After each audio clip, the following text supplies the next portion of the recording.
공부는 치트키를 써야지 되는 거고 그냥 여러분이 생각하는 일반적인 방식으로는 절대 되지 않습니다. 치트키란 게 대단한 것은 아닙니다만 한번 설명을 드리겠습니다. 일단은 학생들이 많이 하는 착각이 있어요. 첫 번째 착각. 이게 어떤 착각이 있냐면은 공부, 학습, 실력, 성적, 역량 등등 이 총체적인 공부에 있어서 성취도에 대한 곡선이 어떻게 생겼느냐 이 착각이 있어. 그러니까 대부분 학생들은 이렇게 생각을 하는 거예요. 당연히 3월부터 곡선이 서서히 올라가가지고 수능 때 내가 원하는 점수에 오른다. 여기에는 자신의 공부량도 있고 점수도 있고 역량도 있고 피지컬도 있고 여러 가지가 있겠지. 이렇게 쌓일 거라고 착각을 하는 거예요. 실제로는 저렇게 쌓이지 않는다. 정상적인 과정은 반드시 공부에 관련된 성취 곡선은 기하급수적으로 상승하는 곡선을 따른다. 이게 진실이다. 얘가 착각이야. 오해지. 근데 이것 때문에 굉장히 메커니즘적으로 굉장히 큰 문제가 발생하고 그리고 반드시 실패를 하게 되는데 일단 이렇게 돼. 문제가 저 착각 때문에 일어나는 문제가 몇 가지가 돼. 이렇게 생각을 하는 거예요. 공부를 차곡차곡 채운다. 요렇게 착각을 하는 문제가 생긴다. 예를 들어서 이렇게 하는 거야. 이제 아직 공부가 안 된 보통 노베이스 학생들이나 아직 저득점인 학생들의 경우에는 자기가 계획을 짤 때 자기의 이제 수행 수준이나 학습 의욕 등등을 바라봤을 때 계획이 우리가 수능에서 공부해야 될 방대한 양이 이만큼이라고 했을 때 여기서부터 차곡차곡 채워서 수능 11월 17일 수능 때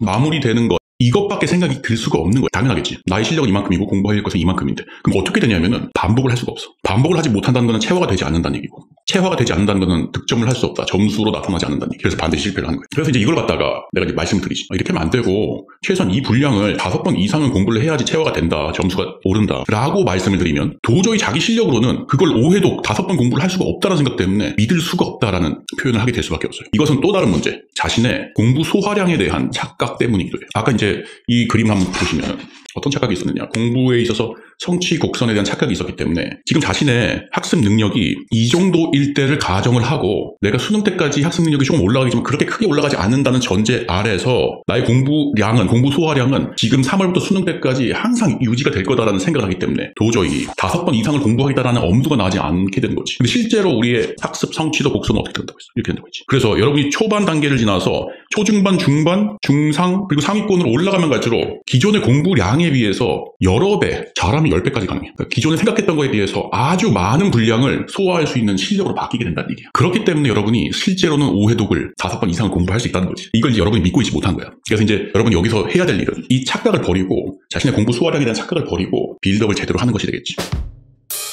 이제 여기서 또 세 번째로 크게 문제가 되는 게 뭐냐면 학습 동기 측면에서 굉장히 저하가 많이 일어나. 이게 슬럼프가 되겠지. 지금쯤 벌써 슬럼프가 온 사람들도 있어. 잘 봐. 여러분이 하는 방식대로 처음부터 채우기를 하려면 원래 공부를 안 했던 사람인데 이 분량을 언제 다 해? 엄청 한 것 같은데 여기까지밖에 안 하고 점수도 안 오른단 말이야. 나머지를 어떻게 하겠어 하면서 슬럼프가 오게 되지. 그래서 또 실패를 하게 돼. 그러니까 이제 선생님이 제안을 하겠습니다. 이걸 이렇게 해라. 처음부터 끝까지 차곡차곡 채워서 3월부터 11월까지 직선으로 간다라는 생각을 버리고 3월부터 12월 사이에는 여러 단계가 있는데 그 단계를 한 번씩 올리는 과정을 거친다라는 거야. 그래서 그거를 이제 해법은 단계를 가져간다. 단계 오르기입니다. 이렇게 하는 거야. 보통은 과목이 국어, 수학, 영어, 탐구. 그리고 탐구에서도 2과목이 있잖아. 그러면은 대부분 학생들이 하루에 공부를 10시간 한다고 치면은 국어 2시간, 수학 3시간, 영어 2시간, 탐구 1시간, 1시간 해서 이렇게 조금 나눈단 말이야. 그거는 전형적으로 어떤 형태에 해당하느냐면은 차곡차곡 채워가는 과정이기 때문에 학습 동기도 커지지 않고 어떤 성과가 생겨서 역량도 이 정상적인 곡선을 따라갈 수가 없는 상황이 되는 거야. 이런 경우에는 어떻게 하는 게 훨씬 낫냐면은 국수, 영, 탐 중에서 가장 중요한 과목이나 아니면은 가장 가볍고 내가 해내기 쉬운 과목을 하나를 정해. 탐구 중에서도 한 과목을 정한 다음에 얘를 먼저 아작내서 내가 단계를 오르는 경험을 하는 거야. 그 단계를 오르는 경험을 하면은 가장 중요한 게